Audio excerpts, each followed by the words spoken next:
Nós, boa tarde a vocês, quando já os vi hoje, as pessoas que aqui estão, pelo menos, parecem que são da turma. E isto justifica-se também porque nós hoje estamos a ter uma atividade paralela. Nós, escola, estão a decorrer as jornadas de saúde comunitária e, claro, com a apresentação de temas também com o seu interesse e com inscrições. Então temos atividades paralelas.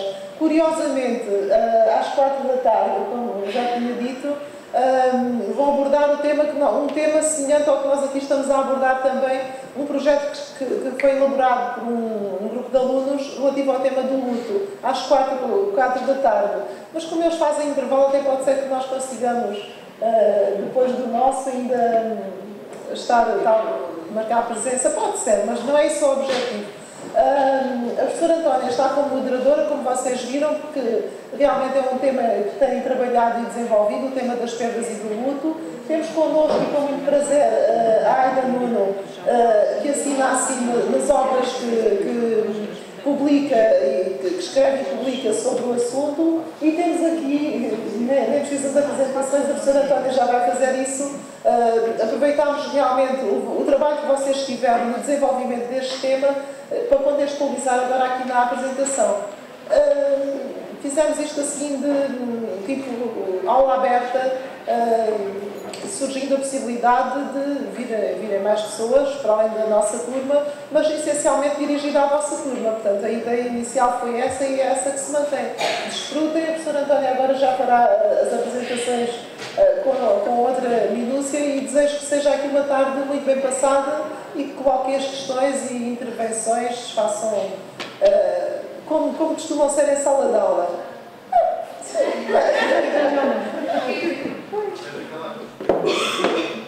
Boa tarde a todos. Como a professora disse, poderia ter sido noutra altura, mas já tinha sido em janeiro, tínhamos programado, e depois aconteceu agora nesta altura, portanto, ao mesmo tempo das jornadas de saúde comunitária. Quero também saudar todos, agradecer a vossa presença, também aqui os colegas de mesa. Quero agradecer a presença do grupo formado pela Ana, pela Patrícia, pela Neuza, pela Marta, pela Lénia, que vêm apresentar o trabalho que fizeram neste âmbito, portanto, das perdas e do luto. Também quero apresentar a Aida Campos Muniz, que se assina como escritora, né? Aida Nuno. Portanto, a Aida é uma senhora que sofreu a perda de um filho há 30 anos e que transformou essa sua dor em saudade, não é? Como ela diz no seu livro. E a partir de há algum tempo depois, começou, portanto, esta caminhada da escrita. Primeiro com um livro de poesia, que ela aqui também nos trouxe, e mais recentemente com um livro que se chama, como vocês também já viram, Os Nossos Filhos Já Não Moram Aqui, que temos até ali na mesa, alguém depois no final, que queira ver o livro e até adquirir, pode fazê-lo. Depois, no final, vocês vão ter a oportunidade de colocar questões tanto às vossas colegas, como também aqui à Aida Nuno, onde ela também vai fazer a sua apresentação e vocês podem colocar as questões que julguem pertinentes e oportunas. As perdas, vocês sabem que esta temática, portanto, das perdas e do luto, é uma temática muito pertinente, não é? Porque perdas e lutos são partes integrantes da nossa vida. Todos nós passamos por esses momentos. Mas também são, tanto a perda como o luto, também podem ser uma forma de crescimento individual. A amplitude das consequências da perda é tão grande que desejamos, ou é desejável, que este assunto, esta temática, ocupe um lugar de destaque na formação dos futuros profissionais da enfermagem. Isto porque vocês, futuros profissionais, têm necessidade de adquirir conhecimentos sobre esta temática e desenvolver competências mais efetivas para vos preparar para lidar com situações complexas, que são estas situações da perda e do luto, complexas e muito especiais e ao mesmo tempo tão diferentes umas das outras, não é? Tem esse objetivo. Nós, se calhar há uns anos atrás, esta temática não era tão dada nos cursos, não é? Nos cursos de enfermagem. Neste momento já tratamos com alguma regularidade e desejamos até fazê-lo mais ainda, no sentido de vocês irem muito mais preparados para a vossa vida enquanto estudantes e nos vossos ensaios clínicos e outras situações, e também mais tarde como profissionais. Porque, como sabem, já alguns tiveram esse contacto, não é? com pessoas em processo de morrer, né? Pessoas que morreram, e também contacto com famílias também em processo de luto, né? Por isso é desejável que vocês vão preparados para poder ajudar e apoiar tanto a pessoa doente como as famílias bastante angustiadas nessas situações. E se nós estivermos bem preparados, melhor conseguimos ajudar, né, essas pessoas quando elas precisam muito de nós, apoios. Portanto, foi nesse contexto que foi desenvolvido o trabalho que seguidamente os vossos colegas vão apresentar, que esta apresentação que elas fizeram teve por base esse trabalho. Por outro lado, a perda de uma pessoa que nós amamos, né, como o caso da Aida, numa perda de um filho, é a experiência mais intensamente dolorosa que qualquer ser humano pode experimentar. A Aida, como já disse, vem partilhar connosco a forma como construiu o seu caminho, como encontrou um novo significado para a sua vida, depois de ter sofrido a grande perda, né, do seu filho único. E a forma como ela própria diz no seu livro, como ela reconciliou a perda e o luto com a sua vida e como modificou a dor em saudade. São expressões muito interessantes, tem muitas, portanto estas foram umas que eu retirei de lá. O livro, como vocês sabem, que é Os Nossos Filhos Já Não Moram Aqui. Depois a Aida vai fazer, como já disse, a sua exposição e apresentar o seu livro. Então, iremos começar, os colegas irão começar a vossa apresentação. Boa tarde novamente. Vamos dar início à apresentação do nosso trabalho, o luto e as perdas. Nós, como objetivo geral, tentamos compreender a problemática do processo de luto como uma reação às perdas. Relativamente aos objetivos específicos, decidimos definir o conceito de perdas e luto, enumerar as fases do luto, descrever os diferentes tipos de luto e compreender o processo do patológico e também fundamentar e justificar as intervenções da enfermagem no luto. Então, tanto a perda como o luto podem ser uma forma de crescimento individual.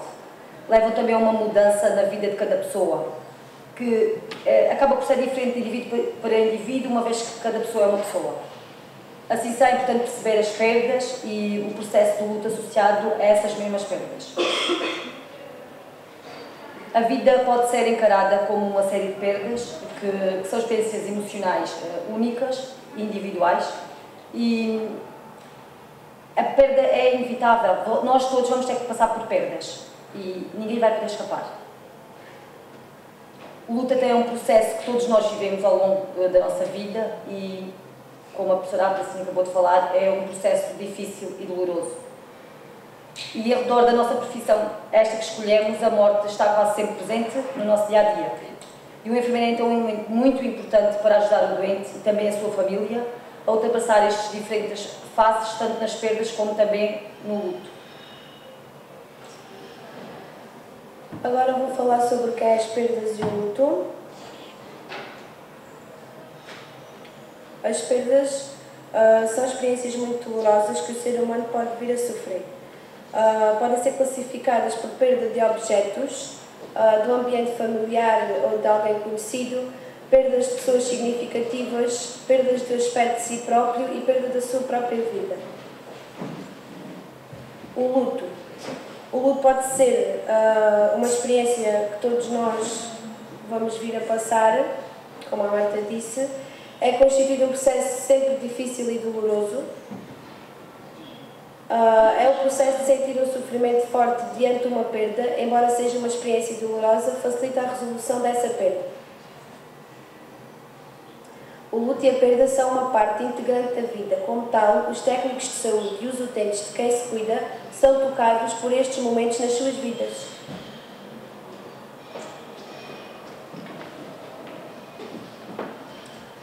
Como se caracteriza o luto? O luto tem como aspectos mais marcantes o desânimo, a falta de sentido para a vida, o desinteresse pelo mundo exterior, a perda da capacidade de amar e a dificuldade em desenvolver qualquer atividade sem pensar na pessoa perdida. O luto acaba por ser o centro da vida dessa pessoa e a morte. Por que fazemos o luto? O luto é um momento dramático e em causa o desaparecimento da pessoa. No entanto, essa pessoa continua permanentemente viva dentro de nós. Não conseguimos encarar bem a morte da pessoa e não a consideramos morta, mas sim viva ainda. Fazemos tudo em função ainda da pessoa. O luto envolve fenómenos psicológicos e físicos. É uma resposta normal e natural a uma perda ou separação. Por isso é tão importante que todos passamos por um processo de luto quando perdemos alguém.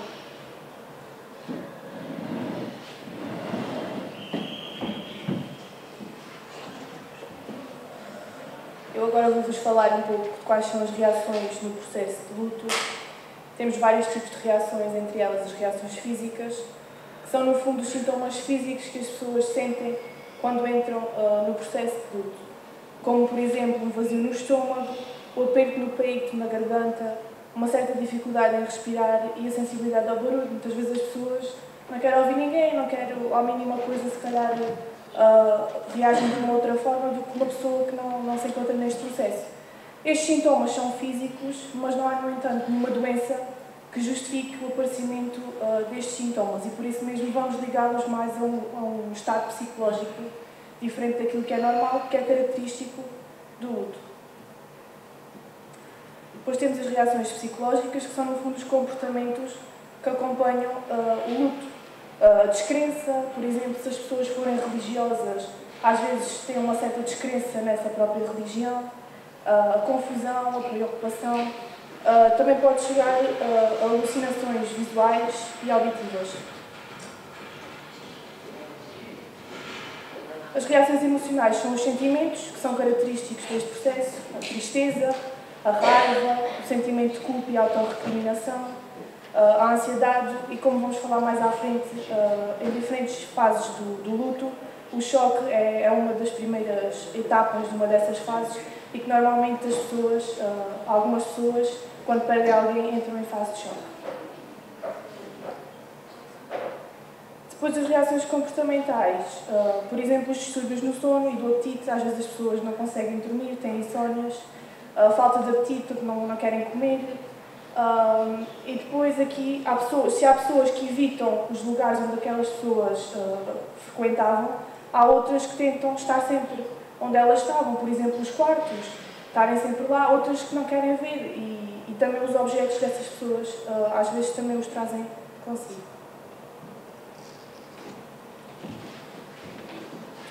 Não me tires o luto. O luto é tão natural como chorar quando estás triste. Dormir. Quando estás cansado, comer quando tens fome. É a maneira da natureza curar um coração partido.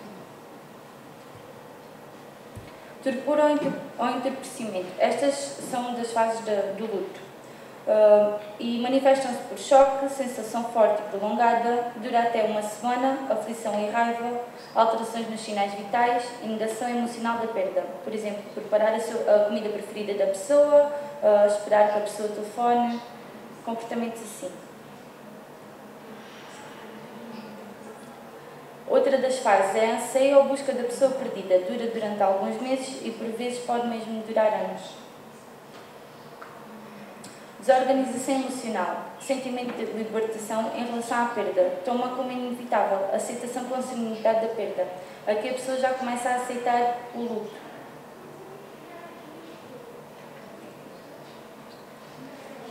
Reorganização emocional. Extinção da dor da perda, novos objetivos, novos companheiros e objetos de vinculação, memória agradável da pessoa e vida psicológica normal. Aqui a pessoa já conseguiu chegar à última fase do luto. A personalidade da pessoa, o grau de vinculação à pessoa perdida, o apoio familiar e de amigos, entre outros fatores, levam que cada pessoa viva o seu próprio caminho de luto. Ou seja, cada pessoa vive o luto à sua maneira e cada pessoa ultrapassa as fases do luto de várias formas.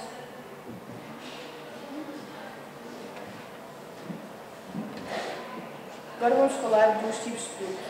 Podemos ter vários tipos de luto, entre eles o luto negado, que é no fundo a pessoa negar que perdeu essa pessoa e portanto entra em fase de negação.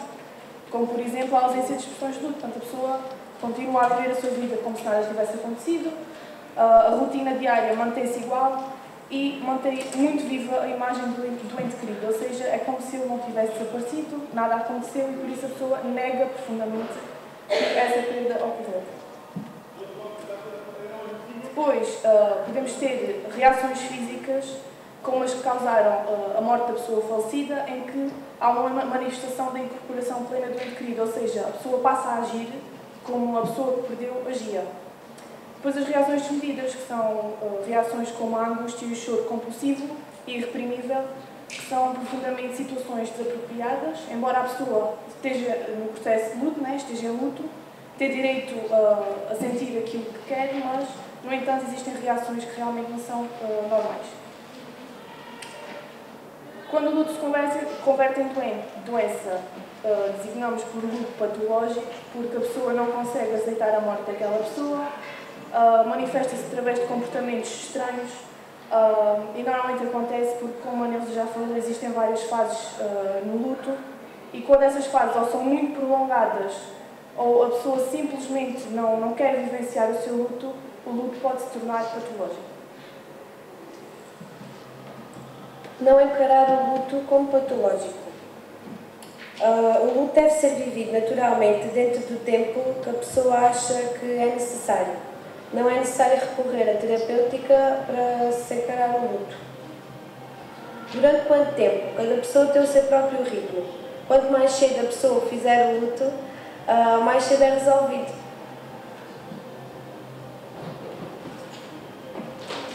Relativamente às intervenções no luto, então as ações da equipa interdisciplinar em resposta ao luto de alguém incluem atitudes de estabelecer contato e fazer uma avaliação. Estas avaliações são feitas em escalas. Saber chegar à pessoa, estar presente física e emocionalmente. Saber escutar é muito importante, não é só ouvir, mas sim escutar. Exprimir sentimentos honestos. Convidar o indivíduo em sofrimento a partilhar as suas experiências e emoções também é bastante importante e não deixar as pessoas isoladas. Nós aqui fizemos um esquema que esta será então uma equipa interdisciplinar que vai colaborar com a família e pessoas significativas e também amigos.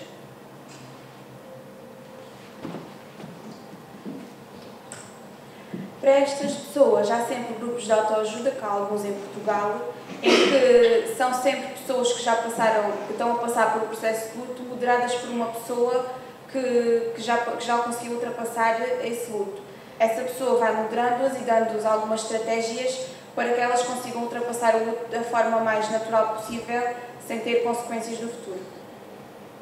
As intervenções de enfermagem no luto. O enfermeiro deve ter sempre cuidado com o que diz, respeitar a família, ter sempre o seu lado humano o mais desperto possível e tentar sempre criar uma empatia com a pessoa, tentar sempre perceber o que é que ela sente e o que é que o enfermeiro sentia se estivesse no lugar da pessoa. Acho que é a melhor maneira de ajudarmos alguém é pôr-nos no lugar dele. É também importante saber dar espaço a todas as manifestações de perda, medo ou revolta, por exemplo, o choro. Não é bom dizermos não chore, porque se a pessoa está a chorar é porque sente essa necessidade. Assim, os profissionais de saúde, para além de ter uma formação pessoal, deviam ter uma formação em termos de humanístico, uma formação académica mais sólida, para terem uma preparação para a prestação de apoio à pessoa durante uma perda e no processo de luto. Também é importante perceber que os enfermeiros também são pessoas, não são objetos nem máquinas que estão ali sem sentimentos. Também costumam por vezes ficar feridos quando morre algum doente ou quando se sentem envolvidos demasiado com essa pessoa e também necessitam de ser apoiados, assim como as outras pessoas também necessitam. Eu desejo primeiramente agradecer à Escola Superior de Enfermagem de Beja a abertura que me deram para que fosse possível estar aqui a apresentar o meu livro de apoio a pais em luto. Os nossos filhos já não moram aqui. Muito obrigada à professora adjunta coordenadora da CLE, enfermeira de Santiago, todo o apoio que me deu e que é também extensivo à senhora enfermeira Maria Antónia Costa, moderadora deste seminário. É um privilégio estar aqui para compartilhar a minha história pessoal, mas principalmente dialogar com todos sobre sentimentos que nos são comuns. Quero agradecer a todos os presentes terem vindo. Sinto-me feliz por isso, pela solidariedade para comigo e para com o meu livro. Espero não os decepcionar. Quando sair de ao pé de todos, quero levar no meu coração a alegria da partilha. Ao conseguirmos dialogar sobre o luto parental, que a todos inquieta, ficaremos com certeza mais conscientes do que temos para dar e também para receber. O não à desistência em todos os momentos da nossa vida é a fórmula que devemos estimular. Sentir amor pelos que nos rodeiam é a nossa salvação. O amor é uma palavra que se usa e abusa, mas, no entanto, o amor, na sua verdadeira essência, é o que faz girar o mundo. Como profissionais de saúde, pacificar a dor é uma aprendizagem tanto profissional como pessoal. Pacificar a dor faz parte do crescimento. Não há crescimento sem dor, ou seja, sem um percurso, onde continuamente surgem desafios que devemos enfrentar. Um verdadeiro percurso tem que ter vários tempos, várias etapas, para por fim sentirmos, ao meditarmos sobre o que demos e o que recebemos, que valeu a pena viver. O crescimento é dor, a velhice é dor, a solidão é dor, a doença é dor e a morte é dor. Então, o que é que nos conduz à supressão da dor? A fé pura naquilo a que nos empenhamos, a vontade pura que a fé nos incute, a linguagem pura para que acreditem em nós. No princípio do meu livro, inseri este belíssimo poema do grande poeta Eugênio de Andrade, As Palavras. Se me permitem, gostaria de dizê-las. São como um cristal as palavras. Algumas, um punhal, um incêndio. Outras, orvalho apenas. Secretas vêm cheias de memória, inseguras navegam, barcos ou beijos, as águas estremecem. Desamparadas, inocentes, leves, tecidas são de luz e são a noite. E mesmo pálidas, verdes paraísos lembram ainda. Quem as escuta? Quem as recolhe, assim, cruéis, desfeitas, nas suas conchas puras? Não foi fácil escrever um livro onde as convicções e as dúvidas se debateram, para eu, por fim, acreditar que ele podia ser útil. Nunca tive uma noção tão clara como o verdadeiro sentir, colocado nas palavras escritas, é importante e difícil, como ao escrever o meu livro. Ao elaborá-lo, tive o cuidado de ser humilde, porque posso ser falível no que quero transmitir e no meu objetivo. Sincera e emotiva, porque me exprimi como nunca o tinha feito. Preocupei-me também em não querer igualar nenhum pai ou mãe ou outras pessoas que o queiram ler à minha vivência ou à maneira de sentir. Quis somente dar o meu exemplo pessoal. Este livro é a procura de um modo de incentivar a transformar a dor em saudade. Desejar que os pais em luto e todos aqueles que sofrem de saudade, de problemas diversos e entre eles de solidão, consigam encontrar o seu caminho para alcançarem a virtude da esperança. Pensei, por que não editar, por que não lutar por ele, por que não transmitir através do meu livro a quem o queira ler sentimentos que estão dentro de mim e que talvez possam apaziguar o espírito de quem está sofrendo a ausência dos seus filhos. Por que não sensibilizar todos aqueles que têm o privilégio de terem os seus filhos vivos? Por que não estimular também os jovens a preservar a vida como um valor precioso e muito frágil? Por que não ir ao encontro do sentir de muitas e muitas pessoas que por várias razões são tristes, revoltadas e infelizes? Procurei junto de escolas de enfermagem, bibliotecas de câmaras, etc., apoio para a sua divulgação e fui ouvida. Mais uma vez me encontro junto de quem quer partilhar a minha experiência. No final deste seminário, estou certa que todos nós aprendemos mais um pouco sobre a vida. Pouco mais tenho a acrescentar sobre o nascimento do meu pequeno livro. Ele é o meu mensageiro. Foi escrito por amor e com amor. Agora vou fazer uma pequena apresentação para complementar de uma maneira mais precisa o que vos quero transmitir. Depois, a partir daí, falarei com vocês, dialogarei e talvez me exprima mais intimamente sobre, de facto, o que me sucedeu. Está bem? Pronto, com licença. Os nossos filhos já não moram aqui. Eu fiz este livro para oferecer a minha experiência perante a ausência de um filho. Porque editei este livro? Principalmente foi para ajudar, através do meu testemunho, os pais em luta a encontrarem o seu caminho. A força das palavras, fé, coragem, partilha, aceitação, sabedoria. Ajudar a reconciliar os pais em luto com a vida, no sentido de um futuro com objetivos. Ajudar a acreditar num amanhã de esperança. Preocupo-me com os pais que sofrem, com as culpas que se avolumam dentro deles, com os filhos que ficaram e são o futuro, com a família onde estão integrados. No meu livro, de facto, foco as culpas que estão dentro de nós, porque, de acordo com a espécie de morte de um filho, há sempre culpas. Há adolescentes, por exemplo, que morrem num desastre de acidente e que, se calhar, saíram porta fora zangados com os pais, e isso marca os pais. Há outros casos que talvez não tivéssemos ido ao hospital no momento certo, que tenha ficado para outro dia e que já era tarde demais. Há, por exemplo, bebés que tinham uma cama com grades não suficientemente estreitas e que foram estrangulados. E como estes outros casos, e por isso as culpas, eu procuro no meu livro tirar as culpas aos pais em luto de diversas situações.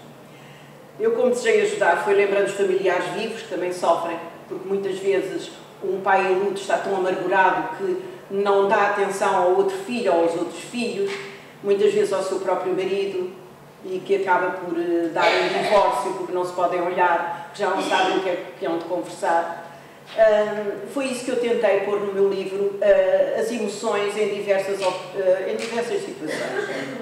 Por isso, o meu livro é para incutir coragem e força para prosseguir e transformar a dor em saudade e ter esperança num futuro, numa vida normal, que pode demorar mais tempo a conseguir ou não, mas que temos que lutar para sermos pessoas normais e para não nos olharem como coitadinhos, não é?